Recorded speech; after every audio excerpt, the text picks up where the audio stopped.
श्राद्ध पक्ष में ना खरीदे ये 5 चीजें करोड़पति को भी कर देती है कंगाल।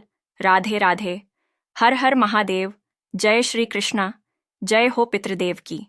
दोस्तों, हिंदू धर्म में पितृपक्ष का बहुत ही खास महत्व होता है। ऐसा कहा जाता है कि जो व्यक्ति पितृपक्ष में इन चीज़ों को खरीद लेता है उसे बहुत सारी दिक्कतों का सामना करना पड़ता है, क्योंकि पितृपक्ष में बहुत सारे शुभ कार्य बिल्कुल भी नहीं किए जाते हैं। तो आपको भी भूलकर भी पितृपक्ष में इन चीज़ों को नहीं खरीदना चाहिए। इस वीडियो में हम आपको बहुत ही महत्वपूर्ण जानकारी देंगे कि पितृपक्ष में वह कौन से कार्य होते हैं जो किसी भी व्यक्ति को नहीं करने चाहिए, वरना उनके पितर उनसे नाराज हो जाएंगे और उनके जीवन में उन्हें बहुत सारा कष्ट मिलेगा। क्योंकि जब हमारे जीवन में पितर हमसे नाराज हो जाते हैं तो हमें पितृदोष लग जाता है, जिस वजह से हमें अपने जीवन में हर प्रकार की परेशानी का सामना करना पड़ता है। अगर हमारे जीवन में पितृदोष लग गया तो हमारे बने बनाए काम भी बिगड़ जाते हैं। अगर आप चाहते हैं कि आपके पितर आपसे प्रसन्न रहें और वह आपसे नाराज ना हो, तो आपको श्राद्ध के दिनों में, पितृपक्ष के दिनों में अपने पितरों के निमित्त पिंड दान अवश्य ही करना चाहिए। इससे आपकी पितृपक्ष आपसे खुश रहेंगी और उन्हें तृप्ति मिल सकेगी। ऐसा कहा जाता है कि पितृपक्ष के दौरान हमारे मृत पूर्वज पितृलोक से हमसे मिलने के लिए धरती पर आते हैं और अपने परिजनों के बीच रहकर अन्न और जल को बड़े ही प्रेम से ग्रहण करते हैं। जब पितृदेव हमारे घर में देवता के रूप में आते हैं, जो हमारे घर की रक्षा किसी कवच के समान करते हैं, ऐसे में जिन घरों में स्वयं पितृदेव खुश रहते हैं उस घर पर कभी भी कोई संकट नहीं आता, क्योंकि संकट आने से पहले ही पितृदेव उसे खुद के ऊपर ले लेते हैं। लेकिन अगर किसी घर में कोई पितृदोष लगा हुआ है या उनके पितृदेवता उनसे नाराज है, तो उस घर में हमेशा लड़ाई, झगड़ा, गृह क्लेश, धन की परेशानी और बीमारियां बनी रहती है। ऐसे घर में कुछ भी कभी भी मंगल नहीं होता है। पितृपक्ष के 16 दिन अपने पितरों को खुश करने के लिए ही होते हैं। इस पितृपक्ष में हर व्यक्ति अपने पितरों को आसानी से खुश कर सकता है, लेकिन आपको कैसे पता लगेगा कि आपके घर में पितृदोष है या नहीं? तो दोस्तों, आज की इस वीडियो में हम इसी विषय में आपको बताएंगे। साथ ही आपको यह भी बताएंगे कि कैसे आप पता लगा सकते हैं कि आपके घर में पितृदोष है या नहीं, किस तरीके से आपको लक्षण दिखाई देंगे और क्या क्या उपाय आपको करने होंगे। इस वीडियो में हम आपको पूरी जानकारी देंगे। दोस्तों, सबसे पहले हम आपको बता दें कि यह जो भी जानकारी है, इसका उल्लेख शिव महापुराण में बड़े ही विस्तार से किया गया है। बस हम आपके सामने इसे आसान भाषा में रख रहे हैं। तो आइए जानते हैं इसे विस्तार से। दोस्तों, श्राद्ध पक्ष यानी पितृपक्ष की शुरुआत 17 सितंबर मंगलवार से हो रही है और इसका समापन 2 अक्टूबर को हो जाएगा। इस बीच आपकी सारी तिथियां आ जाएंगी, जैसे द्वितीय, तृतीय, चतुर्थी, पंचमी, प्रदोष, एकादशी आदि। ऐसे में जिन दिनों में आपके पितृ इस दुनिया को छोड़कर गए थे, उसी दिन आपको उन्हें श्रद्धा से श्राद्ध करना है। अगर आपको तिथियां पता नहीं है तो आप इसे अमावस्या के दिन भी कर सकते हैं। इन 16 दिनों में ऐसी कौन सी गलतियां होती है जो नहीं करनी चाहिए और कौन से उपाय हैं जो आपको अवश्य ही करने चाहिए। इससे आपके पितृदेवता आपसे खुश रहेंगे और आपके हर एक परिवार के सदस्य की उन्नति होती रहेंगी। पितृपक्ष के दौरान हमें कुछ नियमों का पालन करना आवश्यक है, जैसे पितृपक्ष के दौरान भूलकर भी दाढ़ी के बाल नहीं कटवाने चाहिए, बड़े बुजुर्गों से बहस नहीं करनी चाहिए। इसके साथ ही कुछ ऐसी वस्तुएं भी होती हैं जिनको पितृपक्ष के दौरान भूलकर भी नहीं खरीदना चाहिए, क्योंकि यह बिल्कुल भी सही नहीं माना जाता है। तो चलिए जानते हैं उन वस्तुओं के बारे में। दोस्तों, बिना देरी के वीडियो शुरू करते हैं। पितृपक्ष के दौरान नमक का दान करना बड़ा ही महत्वपूर्ण माना जाता है। इस दौरान नमक का दान आप कर सकते हैं, लेकिन आपको पितृपक्ष के दौरान नमक को भूलकर भी नहीं खरीदना चाहिए। इस समय नमक को खरीदना बहुत ही अशुभ माना जाता है। दोस्तों, श्राद्ध शुरू होने से पहले आपको अपने घर में नमक खरीद कर रख लेना चाहिए।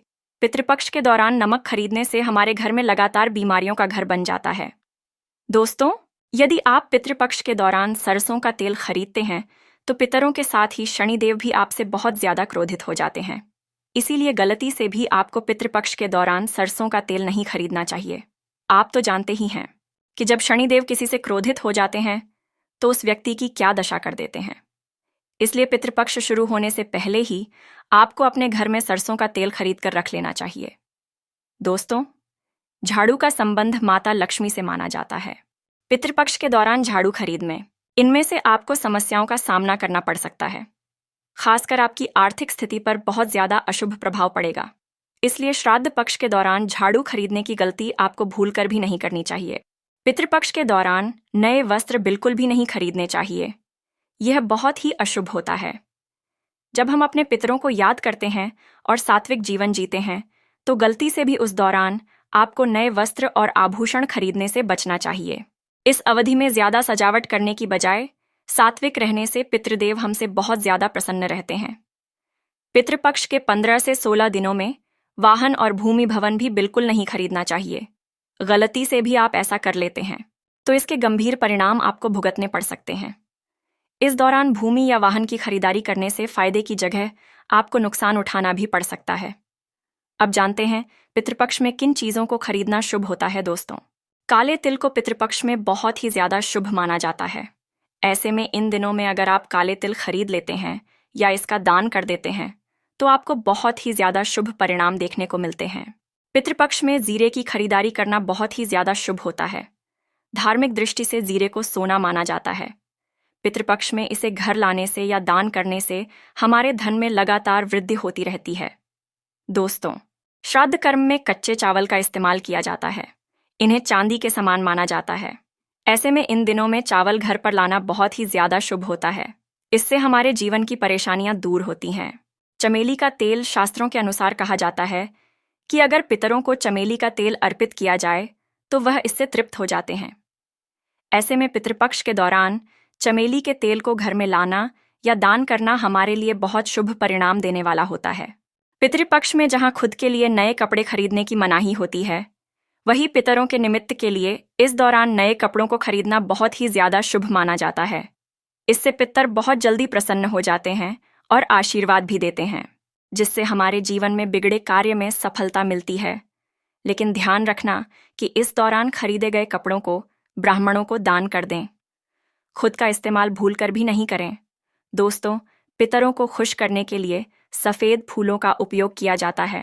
ऐसे में अगर पितृपक्ष के दौरान घर में सफेद फूल लाते हैं तो इससे पूर्वज बहुत खुश होते हैं और अपना आशीर्वाद आपके ऊपर बनाए रखते हैं, जिससे आपके जीवन की तमाम परेशानियां दूर हो जाती हैं।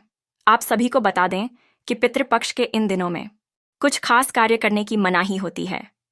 यह कार्य पितृपक्ष में करने वर्जित माने जाते हैं। अगर आप गलती से भी इन कार्यों को कर देते हैं तो पितृ नाराज हो सकते हैं, जिससे आपको बुरे परिणामों का सामना करना पड़ सकता है और आपका जीवन दुर्भाग्य में बदल सकता है। पितृपक्ष के इन 16 दिनों तक आपको भूलकर भी तामसिक चीजों का सेवन नहीं करना चाहिए। साथ ही आपको लहसुन, प्याज, मांस, मदिरा और नशे से दूर रहना चाहिए और तन मन को शुद्ध रखना चाहिए। नहीं तो आपको पितरों के क्रोध का सामना करना पड़ सकता है। दोस्तों, पितृपक्ष में किसी से भी झूठ नहीं बोलना चाहिए। इसके अलावा किसी को अपशब्द भी नहीं कहना चाहिए। सट्टा खेलना, किसी के साथ झलकपट करना, इस तरह के कार्य भी नहीं करने चाहिए। अगर आप ऐसा करते हैं तो पितृ नाराज हो जाते हैं, जिससे आपको कठिन समस्याओं का सामना करना पड़ सकता है। पितृपक्ष में आपके दरवाजे पर यदि कोई भी जानवर, साधु आदि आता है तो आपको उनका अपमान नहीं करना चाहिए। इन लोगों का अपमान करने से आपके पितृ नाराज हो सकते हैं। साथ ही घर की चौखट पर यदि कोई गाय, कुत्ता, भिखारी आता है तो उनका अपमान भी ना करें, बल्कि आपको उन्हें श्रद्धापूर्वक भोजन कराना चाहिए। पितृपक्ष के इन दिनों में थपेड़ों से पत्ते नहीं तोड़ने चाहिए। विशेषकर विष्णु प्रिय कहलाने वाली तुलसी के पत्ते को तो भूलकर भी नहीं तोड़ना चाहिए। नहीं तो आपको शुभ परिणाम की जगह अशुभ परिणाम का सामना करना पड़ सकता है। दोस्तों, पितृपक्ष से जुड़ी बहुत ही महत्वपूर्ण बातें हैं। आपको पितृपक्ष में इन बातों का खास ध्यान रखना है ताकि आपसे कोई गलती ना हो और आपके पितृ नाराज ना हो, क्योंकि जब हमारे जीवन में पितृ नाराज हो जाते हैं तो हमें बहुत सारी दिक्कतों का सामना करना पड़ता है। हमारी बनी बनाई काम भी बिगड़ने लग जाते हैं। इसलिए आपको बहुत सारी बातों का ध्यान में रखना चाहिए और इन बातों का सच्ची निष्ठा से पालन करना चाहिए। पितृपक्ष में अगर आप बताई गई इन उपायों में से कुछ भी करते हैं तो आपको निश्चित ही अपने जीवन से पितृदोष से मुक्ति मिल जाएगी और आपके जीवन में सदैव संपन्नता बनी रहेंगी। हर हर महादेव। अगर वीडियो पसंद आई हो तो हमारे चैनल को सब्सक्राइब करें। धन्यवाद।